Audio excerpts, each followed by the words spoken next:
All right, I'm going to show you the easiest and the best way to learn piano. Did you dream of learning piano? Does it seem overwhelming or hard? Do you struggle to read sheet music? The good news is it doesn't have to be that way. This video is going to show you the fastest and the easiest way to learn piano, even to a professional level. So be sure to like and subscribe, as well as save this video for future reference. These piano secrets took me over 20 years of playing to learn. I dreamed of learning piano when I was 5. I tried all the traditional ways of learning, having a teacher, learning classical piano, and I struggled for years. I even got so frustrated I quit at one point. It wasn't until my 20s that I learned what I'm about to share. Now I'm a pro pianist. So there are 3 secrets in this video that you're going to learn, and you'll get an award if you make it to the end of this video. So you'll want to watch the whole thing. First secret, you got to find your learning love language. This isn't romantic. This is about music. Seeing the forest from the trees. This is probably the biggest secret of all, and rhythm reasoning. So finding your learning love language.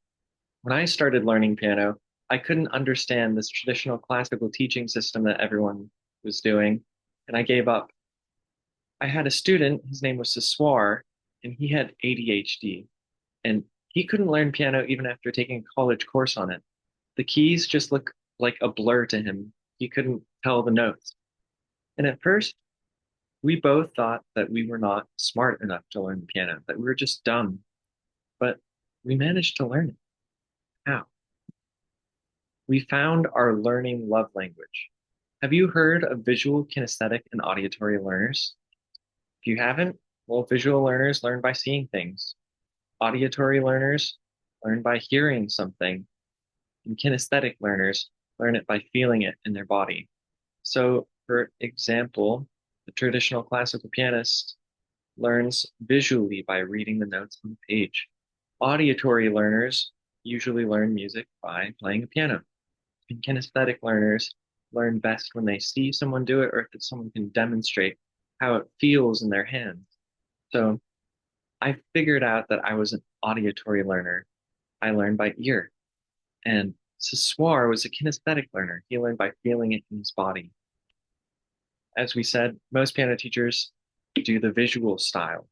So it made it near impossible for Siswar and I to learn in the traditional way.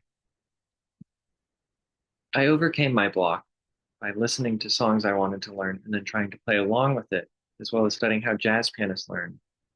And just on this note, I wanted to talk about Eddie Van Halen. He's a great guitarist, if you don't know him. He played with Michael Jackson and many other greats. And he was actually a classical pianist, and he won so many competitions. And what was so crazy about Eddie Van Halen is he never learned how to read music. He would learn either by ear or kinesthetically. We're going to go into with how I taught Smart in this next secret. Seeing the forest from the trees. So if you look at this, this is a very common classical piano piece. You may have seen this yourself. If you haven't, you'll probably see it in the future or hear it. So it's Mozart's Piano Sonata. The traditional way trying to learn this would be like, okay, well, I know this is a C. Okay, we got a C here. And then I have a G, E, G, okay, and then I C here, and then an E here.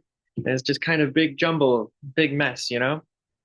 So this, if you try to read each note one at a time, it's going to just overwhelm your brain and it's going to turn off and then you're going to get stressed out. So let's try doing it the new way, seeing the forest from the trees. So you figure out, okay, well, this is actually just outlining a C chord. And these notes are also C chord. And then this right here is a G7 chord. And this all is in that. Goes back to C. This is outlining F here. And we'll talk about how to do this yourself. So then, yeah, it's just basically you want to figure out and take all of these big trees, you know, this music, and you want to see it as a forest. You want to see it as a chord. You want to group it. Okay, so this whole thing, this is C. You don't need to think of it as all each individual note. And when you have these fast runs right here, okay, I'm just going up and down the F scale, the C scale, D minor scale, G scale, which hint, it's all the C scale. And we're going to talk about how to figure this stuff out. So you got to first look at the key signature and then notice if there's any accidentals, which means sharps, flats, or naturals. If you go back, we're in the key of C. No sharps, no flats. So, of course, in order for this to work, you're going to have to learn or know, you know them already, your major, minor scales and chords and the inversions. We'll talk about the inversions in another video. This all seems really overwhelming, but let's just break it down. So, there are 24 chords and scales that you need to know. There's 12 major and 12 minor. Those are the basics. And there are 52 weeks in a year. So if you do the math, if you learn one chord and a scale every 2 weeks, you'll know all of your chords and scales in less than a year. And you could probably do one of these a week, probably, if you practice. So this is how Siswar learned piano. And he bought this piano chord chart with like a poster and he put it up in his room. And how he learned to see not these notes is not just a big blur. He, yeah, would look at these posters and then mimic it with his hand. And then he used the forest with the tree method. Be like, okay, well, it's these chords that are going on. And it allowed him to break it down into bite-sized pieces that his brain could have instead of it be overwhelming with all these notes. So another thing, this is a bonus, but I'm going to tell you about the importance of intervals. So you can learn how to identify intervals. It's going to help a lot with reading music on the piano. So seconds, they're a little bit obvious that they're right next to each other. Thirds, fifths, and sevenths are always going to go from line to line or space to space. So if we look at our example here, we have going from a line to a line to a line to a line to a line to a line. So you can tell this is a fifth, you know, because it's kind of far away. And then this is a third because it's going from the next line to the next line. And then you can tell this is a third because it's going from a space to a space. And this is a third to a space. So then with the intervals, we have fourths, sixths, and octaves, which that's going to be the opposite. It's going to be moving line to space or space to line. And many times I will find my starting notes and then just read by the intervals. There's another technique that you can use. It's going to give you a couple of different ways, you know, so your brain can think about it depending on your learning style. The next secret, the final secret, is rhythmic reasoning. So when reading the grand staff, also known as the treble clef and bass clef combined, a lot of times my brain would explode trying to link these rhythms together. And I learned a really amazing solution to this my last year of music at the University of Miami. An unexpected one too. Let me know if you guessed it. I had to take a drum class. So you can get yourself a pair of drumsticks, and I'll put a link in description. Or you can just beat with your hands if you don't want to, and feet if you don't want to get the drumsticks. And I'll teach you here how to read drum notation. And if you learn these basic drum beats by reading them, and you can come back to reference this video or buy a drum book in order to do that. So make sure you save this video. You'll notice that after you do this, it's going to become really easy once you get the habit to it to read rhythms on this piano. It's the same concept.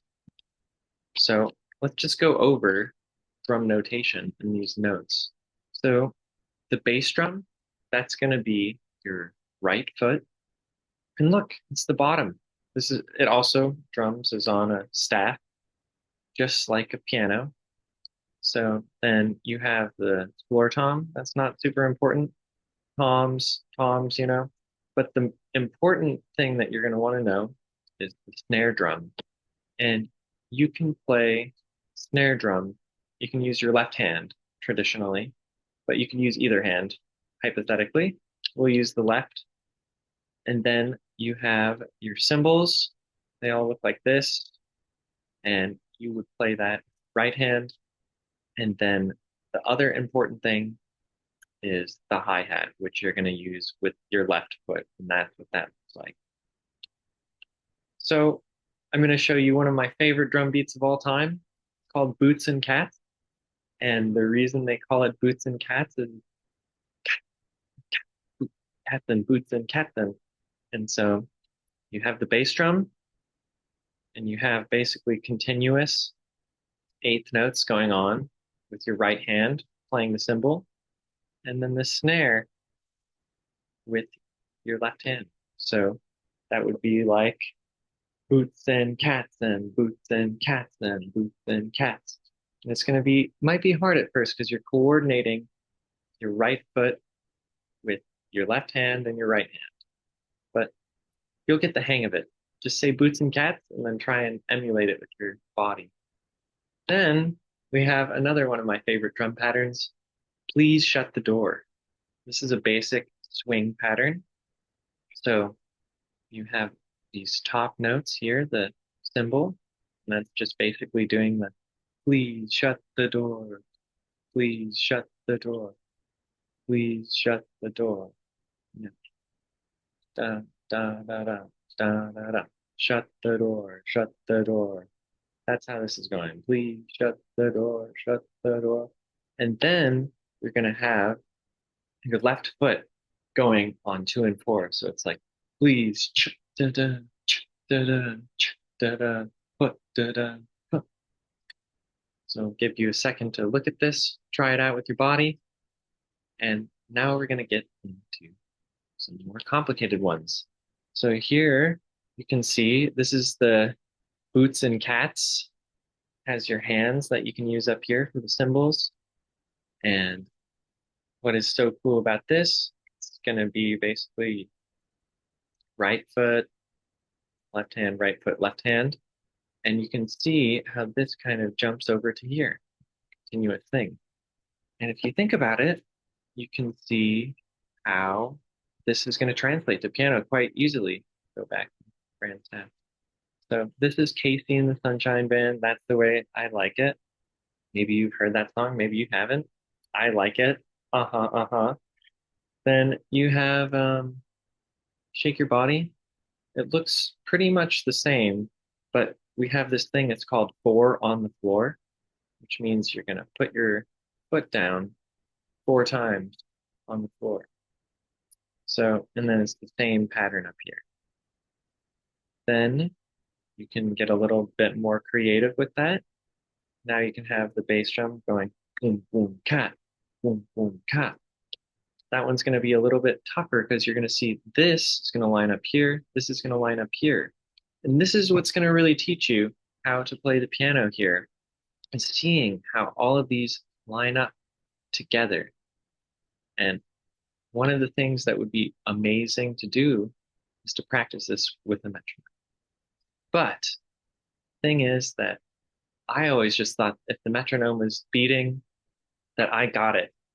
But I would recommend practicing with the metronome on 2 and 4. It's going to be a little bit more advanced. So if you can't do that, just try it on beating all 4 beats. But then eventually you want to have it on 2 and 4, and that's going to give you a more advanced rhythmic understanding. It's going to help you even more with learning how to read the rhythms on the Brand Staff. So there you have it. Now you have all the tools to become a piano master. The only thing you're missing now is accountability.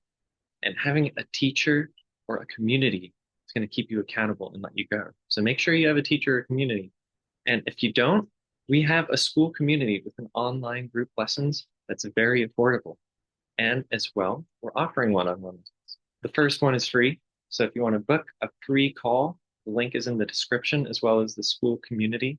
Again, if you found this helpful, please like and subscribe. And are you ready to take your piano playing to the next level? I bet you are. So book a free call today. It only costs your time. And most people gain a lot from that one lesson. So what are you waiting for? Take that leap and take your piano playing to the next level.